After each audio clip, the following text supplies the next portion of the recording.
We love you. We want to offer you the job. And I was so excited, y'all. My excitement level was through the roof. What happened in that moment while I was sitting in my Jeep, I was silent, but not as a strategic negotiation tactic. I was silent because inside I was screaming, "Oh my God, thank you for picking me and giving me the job." Y'all, I was over the moon. So after a few minutes or a few seconds, which felt like minutes of silence, he says, "Hey, Jacqueline, are you there?" And I said, "Yeah, I'll take it." So, boom, just like that, I had left money on the table. I had given up my power, and I was showcasing that in that moment, I did not know my value. So, what happened is a few months later, there was another person who got hired around the same time as me. Because we came in the org together, we became friends. We always had lunch together. And this person had a lot going on in their lives, but we were friendly. So I would cover some slack for him. I would help him out, writing documents, etc., reports. One day at lunch, he told me he was going to ask for more money because he felt like he deserved it. And that led us to a conversation where he shared with me that he was earning almost $10,000 more than me. And I was mad, y'all, but I didn't know who to be mad at. I didn't know if I should be mad at him or the person who hired me.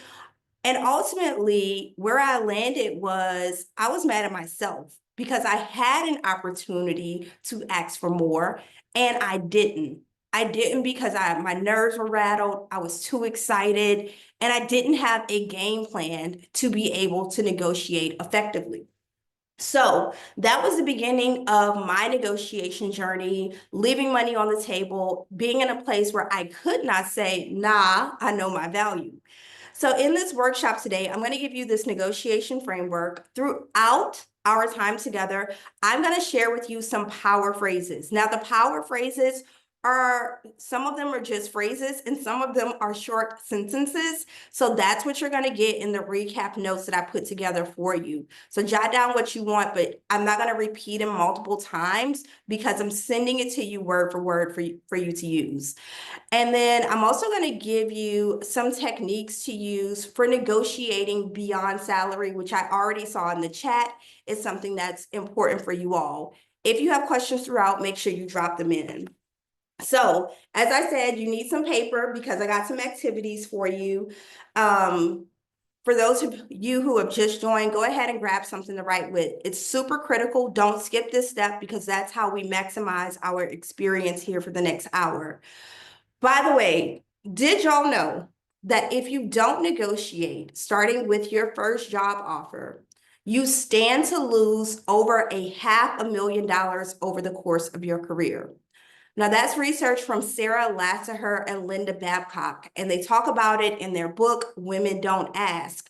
But what we know about that information is that for women of color, that gap is even wider. So I'm not going to get into the pay gap today, but what I want to underscore for you is that knowing how to negotiate and negotiating your salary could mean $500,000 or more for you.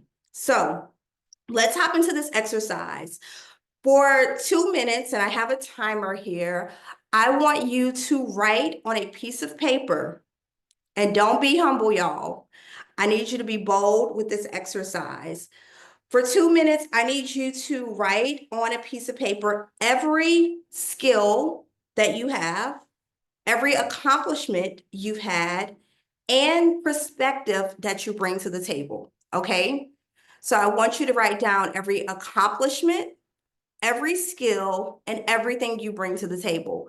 So I'm starting the 2-minute timer here, and I want you to jot down every single thing that comes to mind. And I'll let you know when the 2 minutes is up.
Okay, so keep writing.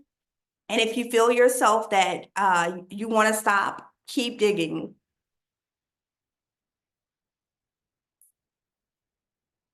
We got about 40 seconds left.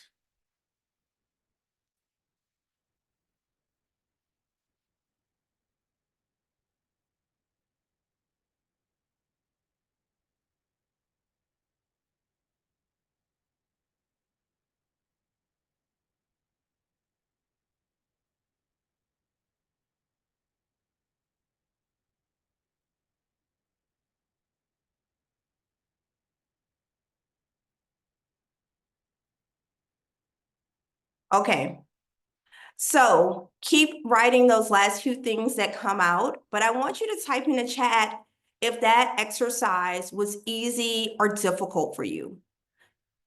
Let me know if it was easy or difficult. Let me see where y'all are at on this.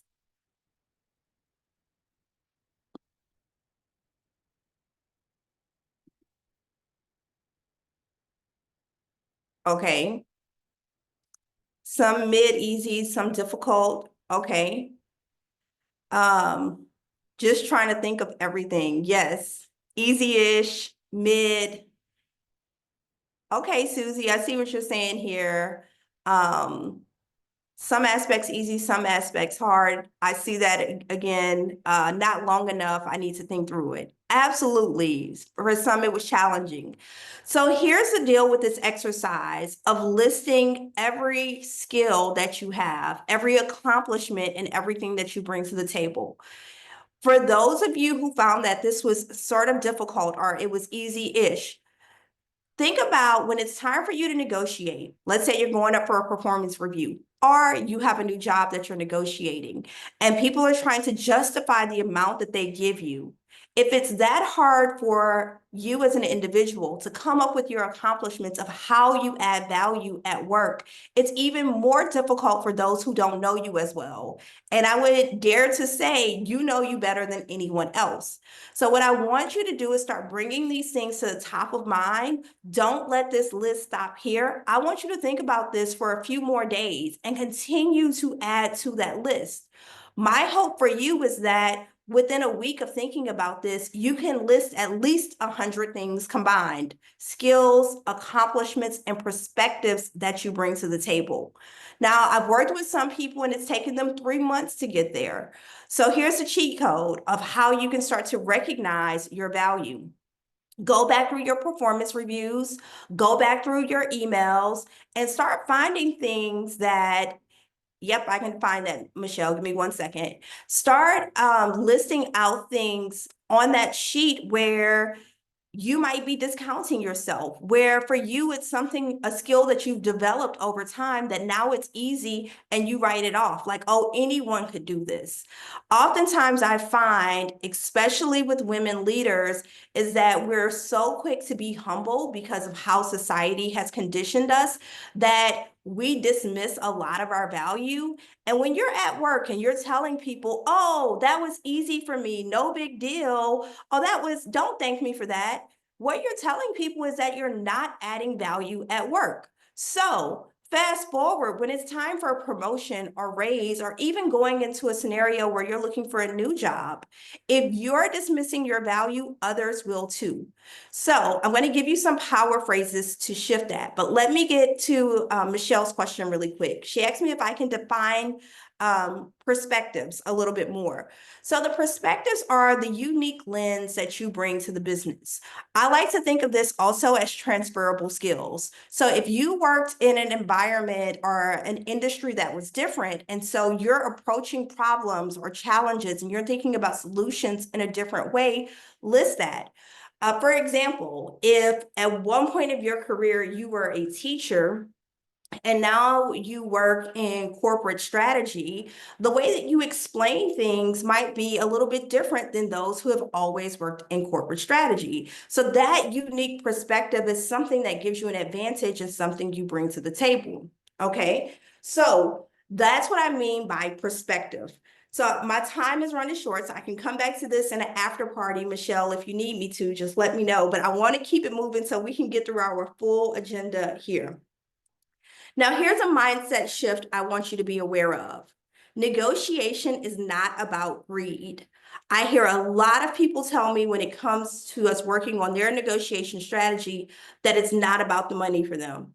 And I want to tell you when it's time for you to pay your bills, it is about the money. When you want to take a trip, it's about the money. And for some reason, a lot of women think that we should say it's somehow a badge of honor to say, oh, I don't care about the money. You want to be compensated for what you're worth. And listen, when you go to the grocery store, just like I do, we need money to pay for things. So get this negotiation mindset shift in your mind. Negotiation is not about greed. It's about fairness. It's about recognizing your worth, and it's about advocating for what you have earned, okay? So when you negotiate effectively, you're setting a standard that helps others see the value that you bring, and also it helps others to be compensated fairly for what they deserve. So I want to give you this quick note about market value versus your value. Market value is the average compensation for your skills, but your value is what you uniquely bring to the table. And that's what that list is all about. This is your experience, your perspective, and the results that you drive. So industry standards, I'm going to get to in just a little bit, that market rate, that's going to tell you what a person on average earns for that position in that geographic area. That is one category of value. But then knowing your value is, where do I add value above and beyond? It could be your passion. You could be one of those people who say, if I see a problem, I'm not letting it go until I have a solution or until I have 3 alternatives, something like that. Those are unique pieces of your value that is hard for someone else to articulate if you're not the one driving the conversation and sharing those things. So in the book that you all received, Don't Leave Money on the Table, I give you plenty of examples of how to articulate the value that you bring in a workplace. And I mentioned this a little bit ago, but I want to go back to this. Those of you who downplay compliments at work, if that's ever been something you struggle with, give me a 1 in the chat. I just want to see where we are on this. So when we're continuously dismissing compliments at work, we're most likely dismissing compliments in other areas of our life. And so when you want to stand on the value you add and stand in your power, you want to get to a place where you can recognize if you're doing that. And don't beat yourself up if you are, just make some simple shifts to start moving in the direction of owning your value. So power phrase number 1. And power phrases, again, y'all are going to get a list of these power phrases in the recap notes that I put together for you for this workshop.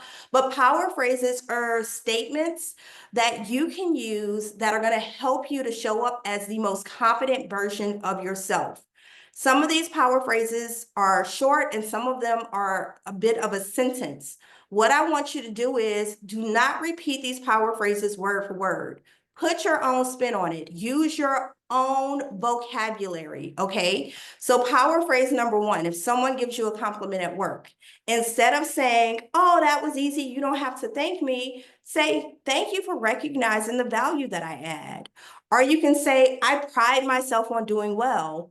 Or, oh, that's awesome that you recognize that. I was really passionate about every stage of this project. So do y'all see the difference there of how you're owning your value? If you can see the difference in the power phrases versus saying you don't have to thank me, just put yes in the chat. Yeah, a lot of people like the Chick-fil-A model, and I think that's a great jumping off point. What I want y'all to do in this workshop is recognize that we can go deeper in owning your value.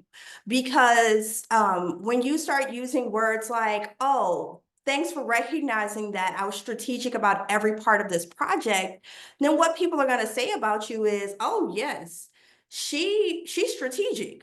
Whereas they would be like, oh yeah, she's just really thankful to do this work. She's happy that we gave her this job. That simple shift in your language not only elevates how you show up at work, but it changes how people talk about you, especially when you're not in the room. So that's some of the power phrases that I want to start introducing to you. Again, I have more of that and Don't Leave Money on the Table in the book that you all are receiving. So here we are with Latte, one of my favorite parts of this workshop. So Latte is a negotiation framework that you can use for just about any scenario. Latte stands for look, anticipate, think, talk, and evaluate. And I've used this over the years because people used to feel icky about talking about money. And therefore, they wouldn't even prep for their negotiations, no matter what type of negotiation it is.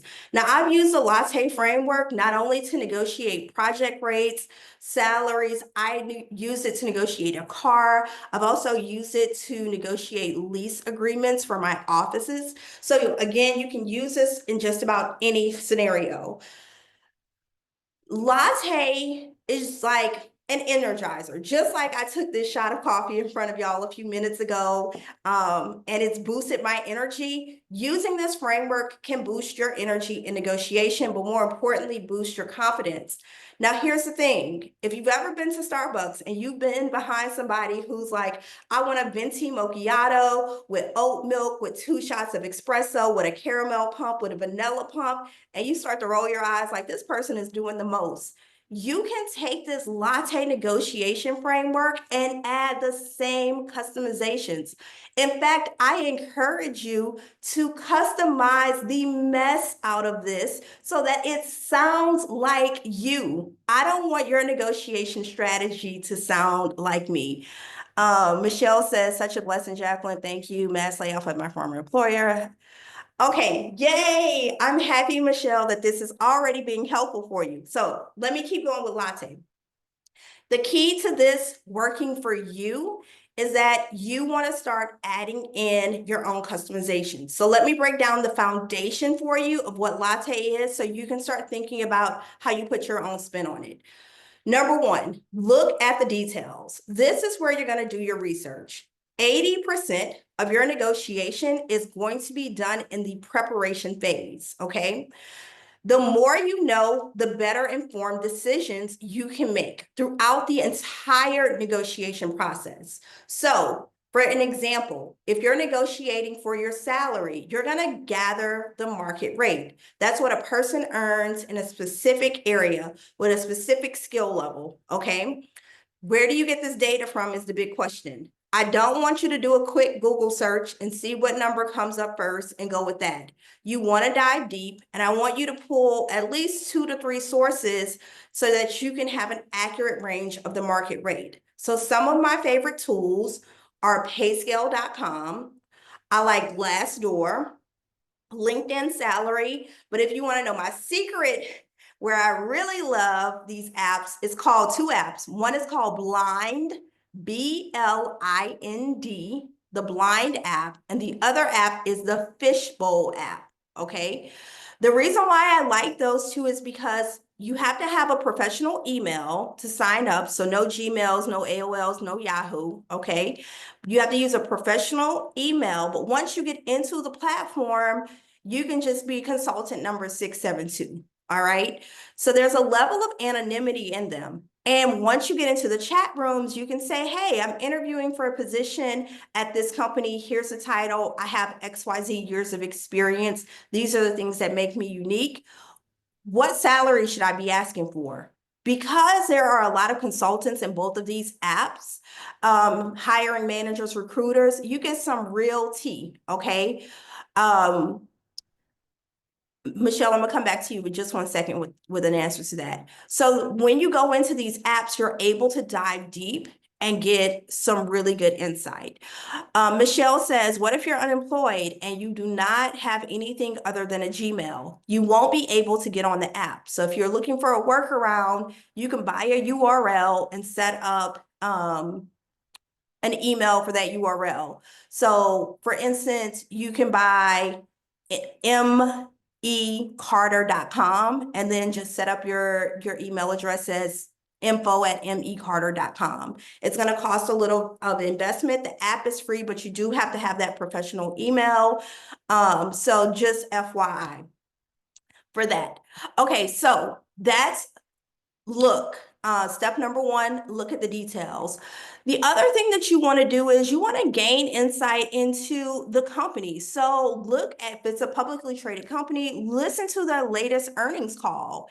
It might sound boring on the surface, but the more you know about the company, the more insight you have into how you can position yourself in the negotiation, and also what skills you can speak to based on that organization's strategic goals. And it's easy to find that in a search online. Type in the company name, their latest earnings call, and listen to that if they're a publicly traded company. The other thing that I like to do in the look phase is listen to what their customers are saying about them. So do some research online, a deep dive, and find out, what are their customers saying? Do they love the services? Are they having challenges? And so this gives you more insight, not only into how you can position yourself, but it helps you to figure out, is this an organization that I really want to work for? And so on average, I would say you want to spend about 90 minutes researching not only the salary range, but also understanding the company. You might even want to do a little deeper dive and understand the industry and the industry trends a bit more. Sharmika, hey Sharmika, another resilient leader, program graduate, says, I've listened to an earnings call. It helped me to know if they were going to have layoffs or the current standing of the business.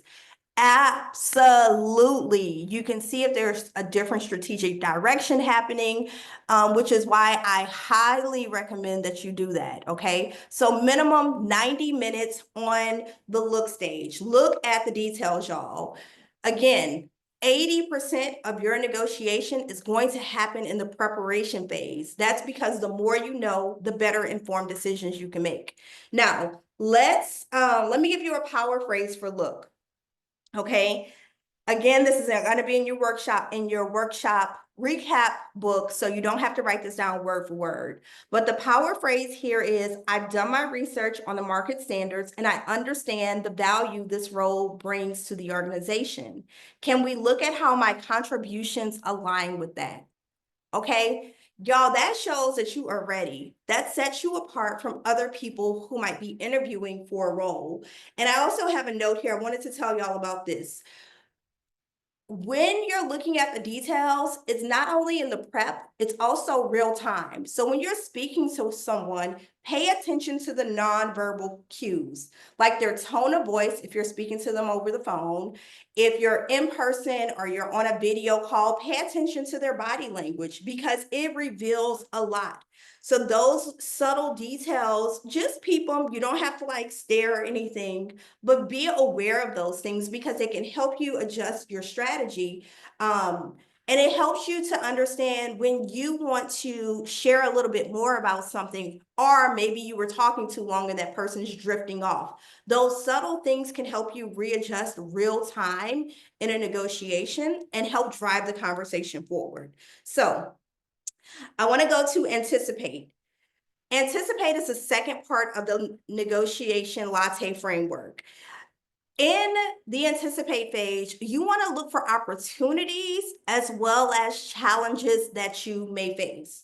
So for example, some of the challenges you may face is a company saying they're restricted on their budget, or they can't, they have internal pay bands that they can't go behind, or there might be a potential hiring freeze. So what happens if you encounter something like that? You want to be prepared to handle an objection with 2 or 3 responses up front. Now, I want to know, y'all get ready to type in the chat, because I used to do this all the time. Walk away from a conversation, especially with work, and later that night or the next morning say to myself, oh, you know what? I should have told them this, or I should have said that. Can y'all relate? Type in the chat, because that was me too many times.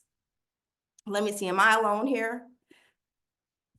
Okay, I'm not alone. Y'all know what y'all know what that's like. So that's why anticipate is so important. When you start anticipating the potential objections that you could potentially receive in a conversation, then you begin to start saying, oh, okay, let me say, if they say this, I'm going to say that. If they say this, I'm going to say that. This is also where some of those power phrases come in really handy. So, I mentioned to you in the beginning, I was going to tell y'all how to use AI as a strategic partner. Now, the mistake that I am seeing, and a couple of people have reached out to me to help them renegotiate because they tried to use AI in their negotiation approach and it backfired. And that's because they go to any AI tool and they type in, help me, what do I say in an email for negotiating? And it gives them some blah, blah, blah. And they send it just as it is, or they get on the phone and they read the script word for word. And it sounds robotic. It doesn't sound natural, doesn't sound like that person. And then they're kind of stumbling through the words. So here's a more effective way to use AI as a tool to help you to negotiate. You want to start using the latte framework. We're going to get through the whole framework in just a second, but put in the details of the scenario. Put in, hey, these are the challenges that I anticipate. What are potential ways I can respond to the challenges? Also, you're going to put in the other 3 steps of latte too, so you can get the full answer. But I wanted to pin note this here, that when you say, okay, here are the challenges that I'm anticipate, help me think about alternative ways that I can respond, at least 3 ways. Then you start coming up with some ideas and you can say, oh, I can say this, or I can showcase this skill. Here are the AI tools that I use day to day. On a day-to-day basis, I'm using Perplexity. I use the premium version of Perplexity. A day-to-day, I also have the premium version of ChatGPT. I'm using O1 right now the most. And I'm also using Claude, Claude, and I'm using the premium version of Claude as well. I'm also playing with DeepSeek, but I'm playing with DeepSeek inside of the Perplexity Pro feature. There's a drop-down box where you could switch which AI tool. I've used Gemini a little bit, but not too much. And I use Notebook LM also, but not for negotiation strategy because I haven't found that it's that beneficial yet. Okay, so those are the tools that I'm using. Sharmika also loves Perplexity. Can we also get a list of these? I'm going to repeat them because they're not in the notes that I'm going to send you. So Perplexity is one. Sharmika has the word there. ChatGPT. So Perplexity Pro is what I'm using. ChatGPT Premium. Claude, Claude Premium, which is an Anthropic product. So those are the ones that I'm using day to day for my tools. Again, I use Notebook LM. It's not that great for negotiation, but it is a tool. Inside of Perplexity, I'm using DeepSeek, the new Chinese AI tool. Okay, so those are the ones I'm using a lot. Let me give you the power phrase that I have for anticipate. Here's my power phrase for this one. I understand that budget constraints are a consideration. In anticipation of that, I'd like to explore how we can creatively approach compensation to make this work for both of us. Okay, so with this power phrase, you're acknowledging the challenge, and then you're saying, how can we get to an approach? That term, we, is one of the secret weapons that I like to use in negotiation. My wholehearted belief is that negotiations are conversations, they are not battles. When we're not putting on boxing gloves, we're not duking it out. When you shift your conversation and you start saying, oh, well, how can we find a solution versus this is what I want? or you need to give me this. When you say, how can we explore, it puts you on the same team, especially when it comes to compensation or total compensation packages. It is not a battle. They want to hire you, you want to work there. So by starting to introduce language like, how can we do this? Or what can we do together? Instead of I or you, it shifts the tone and it helps move the conversation in a direction where you're working collaboratively and together. So try to avoid, when you get to the point where you're trying to get what you want, saying this is what I want, and say, how can we do that? Let me know if that makes sense. Give me a 1 in the chat if y'all follow me. So let's move along. Oh my goodness, y'all, time is flying. Let me go. Let's go to think. So think is the third step of latte. This is where I want you to reflect before speaking and use pauses strategically. So I shared with y'all in the beginning how I made this huge mistake of accepting a job offer. I used a strategic pause, but not strategically. I was using it to have a whole conversation in my head by myself. When you're in a conversation about compensation, total rewards, etc., think before you speak, okay? I want you to reflect on your goals. What is it that you want to accomplish with that negotiation? What's motivating you? What are the non-negotiables important for you? And think of these things before the conversation. And let's say the conversation is moving fast, or it's shifted in a direction that gets you off track of those things. This is where you can prepare your strategic pause. So what I like to do when I'm negotiating or having an extended conversation where there's multiple elements we're negotiating, I bring in a cup of water. I usually have a refillable water bottle that's a glass water bottle, and I have a straw. Here's the thing. One, it helps me to slow the conversation down strategically when I need to. And just drinking and gulping water, sometimes it can get messy, you get loud, it gets a little bit weird. So I bring in an aluminum reusable straw, put it in my glass water bottle, and I just take sips throughout the meeting.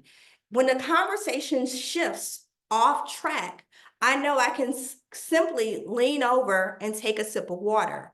I have been in-person negotiations sometimes that are starting to go way off the rails. And what I have done is said, oh, excuse me, I'm drinking a lot of water, and I take myself to the restroom. Not to use the restroom, but I'm using that strategically to give myself a minute or two to regroup, get my head in the game, interrupt that momentum when things are going rocky, and then come back to it. Now, I've also done this on Zooms, not going to the restroom, but I'll take my cup of water and I might do a little clear my throat. Give me a second, let me get a sip of water. And then I go off of screen for a second and mute myself. Yes, I do have a sip of water, but that's interrupting the momentum so I can shift the conversation back to where I want it to be. Does that make sense for y'all? Does that seem like something you would be able to do where it wouldn't be too weird? Let me know in the chat. Okay, so when it comes to the think aspect of latte, you also want to think about your walk away point before you get too emotionally invested. All right. So think about, what are the things, your non-negotiables. You absolutely have to have this. Sometimes I see people get to the stage of the negotiation process where they think they have no options or they haven't considered their non-negotiables, and the offer is in front of them and they might be like, oh, my current job is toxic. I got to get the heck out of here. I'm going to just take it and figure it out later. Y'all, that is one of the biggest mistakes I see people make. Just taking a job thinking you're going to figure it out. What is happening is that you're going to put yourself on a hamster wheel where a year and a half from now, you're in the same situation, jumping ship, taking an offer that's not that good. Think about your non-negotiables up front. So a few years ago, Harvard did a study, and in the Harvard Business Review, they published this, that people who imagined that they had an alternative in a negotiation, they end up negotiating better deals than those who didn't think they had an alternative. So if you think this is the only thing out there, I'm never going to find anything else, then you're going to make a decision from a place of scarcity. You're going to make a decision that probably isn't in your best interest. So you want to flip the script and operate from a place of abundance. Just start imagining that there are other options. And that simple muscle of imagination can help you to expand how you're thinking about it and go from a scarcity mindset with negotiation to an abundance mindset. All right, so let me see here. Lost my notes here. I'm getting too excited, Okay, so I want to give you this power phrase. So let me pull the notes back up real quick. Also, do y'all have any questions so far? Let me know if you have any questions. This is good. Okay, Dejanay, I see and hear you take things so personal. Girl, I have done the same thing too. So this is another point I wanted to bring up for y'all, is that you want to be able to respond and not react. And when you follow each step of the latte process, setting yourself up for success and customizing your negotiation strategy, it's going to help you to not take things so personally. I used to do this all the time. I remember distinctly negotiating once with my supervisor after my performance review, and she told me no about something. And I ended up going home early that day because I could not get it together. I was like fighting tears at my cubicle. And so when I started using this latte negotiation approach, it helped me to see things objectively. And it helped me to see no's as just an opportunity to change my approach. And I'm going to get to that when we get to evaluate in just a second. So let me move on to talk, and I'm going to give y'all the power phrase for think when I pull my note up. Okay. So talk. If you are not practicing what you're going to say before you go into a negotiation, you think you might be saying, oh, my salary expectation for this role is $230,000. But in reality, if you haven't practiced it, it might sound like this. So I was thinking for my compensation, oh, what I wanted to make was like 200, I saw online like $230,000. Y'all see the difference there? If you do not practice, you're going to stumble over your words. You're going to try to find your rhythm and your groove, and nobody is going to give you $230,000 if you're communicating like that. But instead, if you practice and you notice how you say certain things and you actually get comfortable saying it, then you get to the point where you're saying, oh, I'm so glad you brought that up. Yes, my expectation is $230,000. And I think that's exactly what you had listed on your website. It's also in line with the value that I bring to the role. Y'all see the difference there? A lot of folks want to skip the prep. They want to skip practicing. I cannot tell you how many people have reached out to me to help them with their negotiation strategy. And when I'm with them, working with them on their strategy, and I say it's time to role play, they're like, oh no, I don't do role play, girl. I'm like, listen, if you can't do it with me, you're definitely going to leave money on the table. So even if you're not working with a negotiation coach, get in front of your mirror in your bathroom, your bedroom, whatever, and say this out loud. What I also recommend in the talk phase is that you record yourself on video. Okay, record yourself so you can play it back. And this is so hard to do for a lot of us, but play it back. Be aware of your body language. Are you playing with your hair too much? Are you rocking? Are you blinking? What else is your body language saying? Are you saying, just, are you like hesitating a lot? So you have to talk it out in advance. Y'all, practicing that is one of the things that's going to help you really enhance how you show up in a negotiation. I cannot tell you the difference it's made for me. It's really helped me. I remember when I first started doing this, I was like, I'm just going to negotiate for 10 grand more on a client project. And then I got it and I was like, oh, what if I really started tapping into this? And then it was like, oh, 30 grand more on a project. And I started getting it. It wasn't because I'm just imagining that. I started using all of these steps of latte and being more strategic. So let me go on to evaluate. When you receive an offer, You want to be thorough in reviewing the offer. Biggest mistake I see people make is that they will get an offer over the phone and it's what they want and they say yes right away. And you might be saying, Jacqueline, I don't understand how that's a mistake. Here's why it's a mistake. You always need time to review the document. The more information you have, the better informed decisions you can make. So if the offer is great and it sounds really good, what you should say, power phrase, oh, this is exciting. I'm looking forward to reviewing everything in written format and I'll get back to you. Or I'll wait for your email and we can have the follow-up conversation a day or two from now. So that puts you in a position of power. So you can look at everything in black and white. I had a client who ended up agreeing to an offer verbally.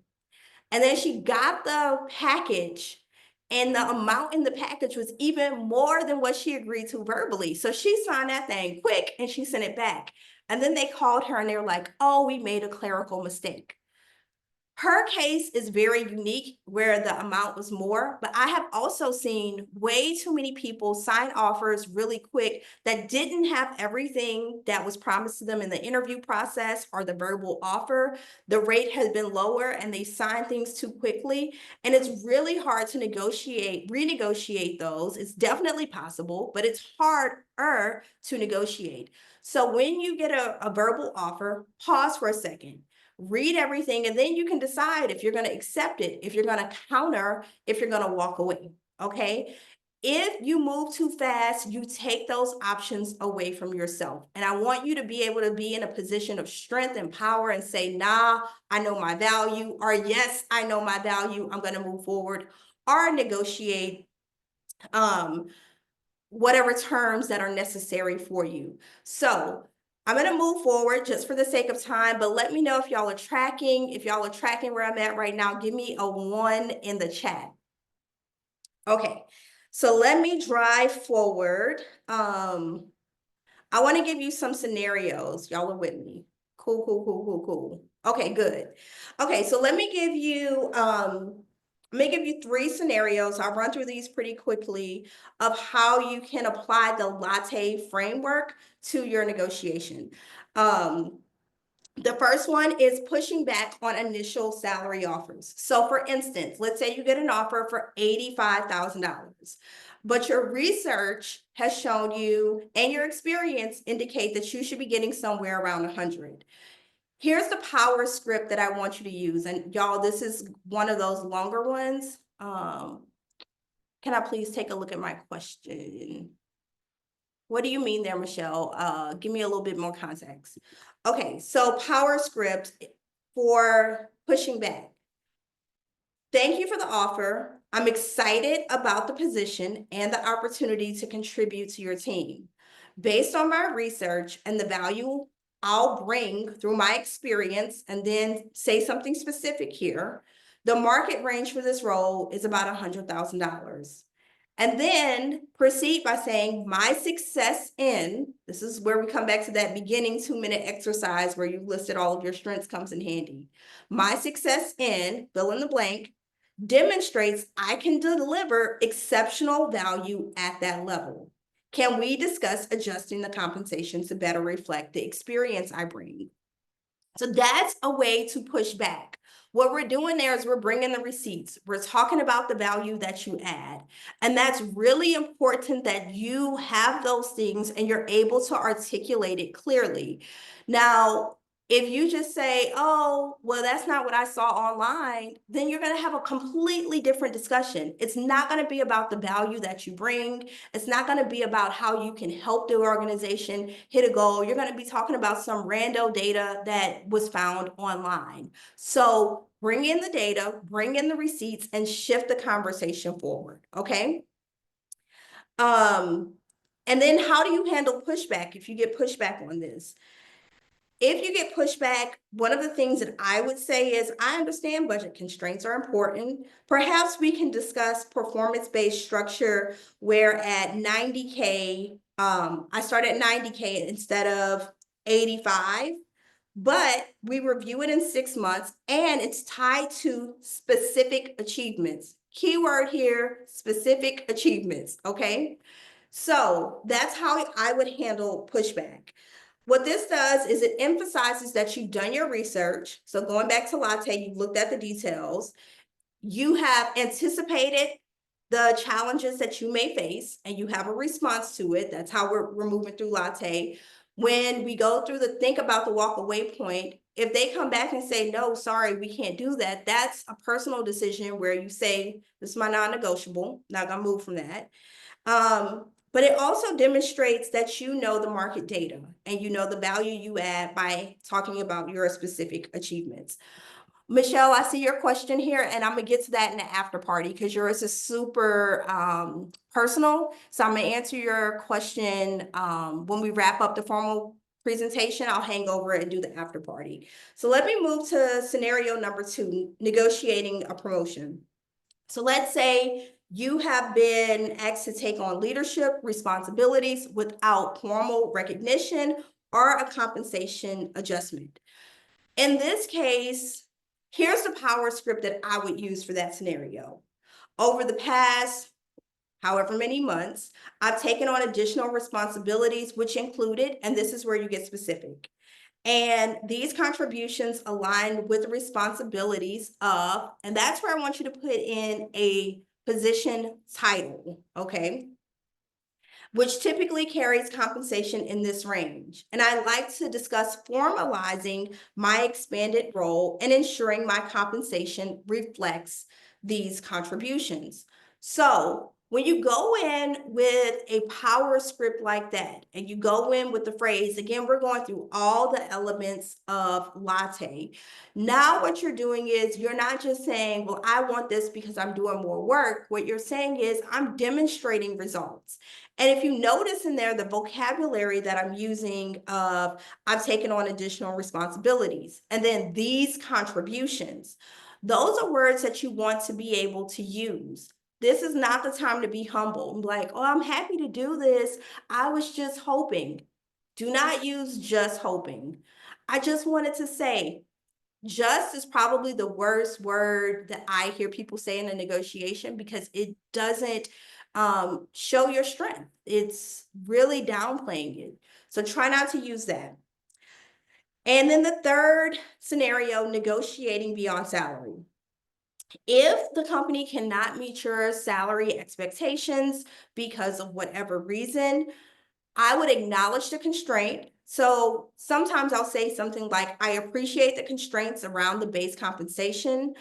I am still very interested in the role, and I wonder if we can explore other ways to bridge the gap. Other ways to bridge the gap, I would put a pause there. That's where I would insert a strategic pause and just hold the line for a little bit. And then say, or perhaps a PTO professional development budget of 10 grand. Don't leave it open, be very specific with your request, or a stipend for 5 grand for XYZ. When you're going for these alternatives, that's where you want to start. All right, I see some of y'all messages, the DMs. I'll definitely catch y'all in the after party, okay? And for those of you who have to leave because we're right on the hour, you will get the recording if you have to drop. But if you have specific questions, stay for the after party and I'll answer those. So let me go back to this. The key is when you're going beyond salary, don't throw out vague things. Be very specific with what you want. And what I recommend is if there are a couple of things that you want, present the package as a package. Don't go issue by issue. Don't say, I was hoping this, and then wait for a yes or no, and then say, well, what about this? And wait for a yes or no, and then go back a third time because people get annoyed. They don't feel like you're prepared. And then that is where it starts to feel greedy. So instead of doing the issue by issue thing, present it as a package and be very, very specific there. Does that make sense? Okay, so let's talk about thinking outside of the box. This is another way you can use AI to help you get creative. If you're exploring compensation outside of salary and you can't think of things that might be beneficial, think of the tools and resources that would help you be successful in that role. Is that having a budget to have more team members? Is that having new software? Do you need more equipment? Those things which can help you be successful in your role should also be included in your discussion, because they help you show up at the job more effectively, deliver more results, and thus have even more leverage to negotiate what you want. So you can put into your tool when you're using AI to assist you with this. These are the things I'm thinking about. What am I missing? What else can help me be successful in this role? What are non-monetary benefits that are standard for XYZ industry? Make sure you put in your industry there, and then put in for someone with 8 or 9 years of experience, because what someone with 20 years of experience gets and in terms of perks, and what someone with 6 years of experience gets, they're going to be different because you have different experience levels. So keep that in mind. So here's the action plan that I want to leave you with, and then we'll hop into the after party. Before you go into your next negotiation, I want you to clarify your goals. What are your must-haves? What are your nice-to-haves? And what are your walkaway points? You have to be able to identify your unique skills and achievements. If you can't identify your unique skills and achievements, you're like working against yourself. So if you need some help one-on-one with that, you can hit me up. We can set up some sessions to work through that. But 9 times out of 10, if you go through your email, you're going to find a lot of things that you might be downplaying. And then the third thing in your action plan is take Latte and start drafting an opening script for your next negotiation. How are you going to start the conversation? And then the fourth thing is the follow-ups that I want you to use in your conversation is like something that's meaningful. Take parts of the conversation that you've used with a person that you're negotiating with and say, in our last conversation, you mentioned you were excited about me working here because of XYZ skill.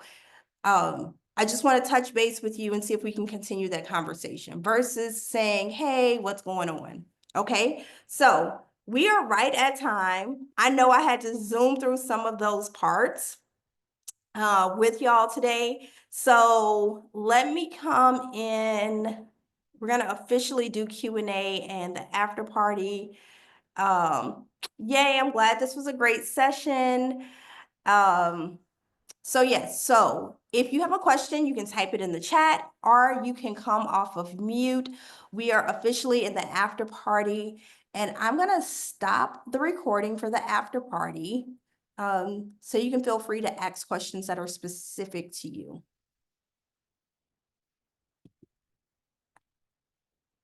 Hi, Jacqueline. How are you?